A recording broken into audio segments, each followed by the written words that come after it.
Konsep dan metode intervensi untuk menangani permasalahan terkait gangguan atau gejala gangguan psikologis. Mengenal intervensi, intervensi adalah sebuah tindakan atau perubahan terhadap individu, kelompok atau suatu komunitas yang dilakukan untuk meningkatkan kesejahteraan diri. Setelah mengetahui apa itu intervensi, intervensi juga dapat berfungsi untuk menangani gangguan psikologis berdasarkan 3 aliran, yaitu psikoanalisis, humanistik, dan behavior.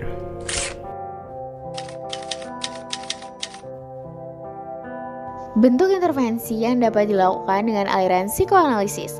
Psikoanalisis merupakan aliran psikologi yang dikembangkan oleh Sigmund Freud pada tahun 1890-an dan menjadikan ketidaksadaran sebagai fokus perhatiannya. Di dalam psikoanalisis, Freud memperkenalkan tentang menangani permasalahan psikologis dengan psikoterapi. Terapi dalam psikoanalisis yaitu yang pertama ada asosiasi bebas, di mana klien atau pasien diminta untuk berbaring senyaman mungkin dan diminta untuk mengatakan apapun yang muncul dalam pikirannya tanpa menyensornya. Yang kedua, analisis mimpi berdasarkan asumsi bahwa pertahanan diri melemah dalam keadaan tidur. Makna simbolik isi mimpi memberikan petunjuk mengenai konflik yang ditekan. Yang ketiga, ada interpretasi. Analisis menunjukkan kepada pasien atau klien makna sebenarnya dari perilaku yang mereka tunjukkan. Lalu yang keempat ada analisis transferensi. Analisis mendorong pasien atau klien memberikan perilaku sama seperti cara pasien atau klien merespon atau berperilaku dengan orang-orang penting dalam hidupnya seperti orang tua.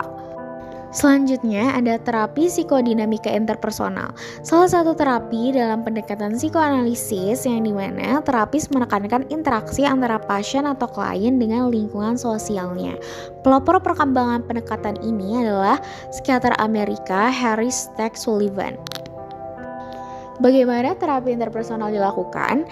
Terapi interpersonal berfokus pada cara seseorang untuk berinteraksi dengan keluarga dan teman. Terapi ini sering dilakukan secara personal bertatap muka dengan terapis agar dapat mengatasi depresi yang terjadi.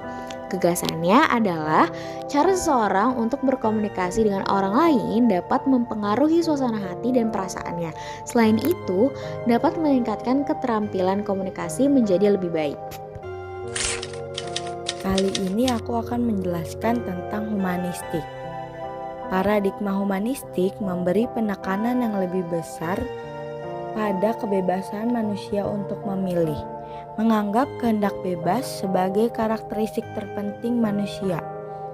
Rogers menghindari menetapkan tujuan bagi klien dalam terapi. Menurut Rogers, klien harus memimpin dan menentukan arah pembicaraan dan sesi. Rogers berasumsi bahwa keputusan mereka tidak hanya akan membuat mereka merasa bahagia, namun juga membuat mereka kembali menjadi orang yang baik dan beradab. Empati dibedakan menjadi 2 tipe empati berdasarkan pendapat Egan. Yang pertama, empati primer, mengacu pada pemahaman dan penerimaan terapis terhadap apa yang dipikirkan dan dirasakan oleh klien, yaitu terapis menunjukkan empati primer dengan mengulang apa yang dipikirkan dan dirasakan klien, dengan menggunakan kata-kata yang diucapkan klien. Yang selanjutnya ada empati tingkat lanjut, mencakup penyimpulan, pikiran, dan perasaan-perasaan yang tersirat dalam perkataan klien oleh terapis.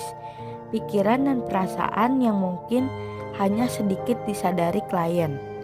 Empati tingkat lanjut secara esensial mencakup interpretasi makna pikiran dan perasaan klien oleh terapis.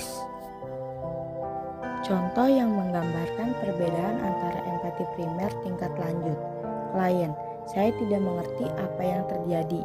Saya belajar giat, tetapi saya tidak mendapat nilai bagus. Saya pikir saya belajar segiat orang lain, namun sepertinya semua usaha saya sia-sia. Saya tidak tahu lagi apa yang harus saya lakukan. Konselor A, Anda merasa frustasi karena walaupun Anda berusaha keras, Anda tetap gagal. Empati primer. Konselor B, memang sangat sedih bila berusaha sekeras mereka yang lulus, namun tetap gagal. Itu membuat Anda sangat kecewa dan bahkan membuat Anda merasa sedikit mengasihani diri Anda sendiri. empati tingkat lanjut. Selanjutnya, bentuk intervensi yang dapat dilakukan dengan aliran behavior. Para psikolog yang bekerja dalam paradigma belajar atau behavioral memandang perilaku abnormal sebagai respon yang dipelajari dengan cara yang sama seperti perilaku lainnya dipelajari. Tujuan psikologi yang pada saat itu merupakan disiplin ilmu yang masih sangat baru adalah mempelajari lebih jauh apa yang berlangsung dalam pikiran dengan menganalisis struktur dasar pembentuknya melalui introspeksi yang menyeluruh. Bentuk intervensinya adalah terapi perilaku kognitif atau cognitive behavior therapy. Suatu cara baru menangani psikopatologi disebut terapi perilaku. Muncul pada tahun 1950-an. Pada awalnya terapi ini menggunakan prosedur yang didasari klasikal dan operant conditioning untuk mengatasi masalah-masalah klinis. Terapi perilaku merupakan upaya untuk mengubah sebuah perilaku, pikiran, dan perasaan abnormal dengan menerapkan dalam konteks klinis metode yang digunakan dan penemuan-penemuan yang dihasilkan oleh para psikolog eksperimental dalam studinya mengenai perilaku normal dan abnormal. Prinsip counter conditioning melandasi teknik terapi perilaku penting.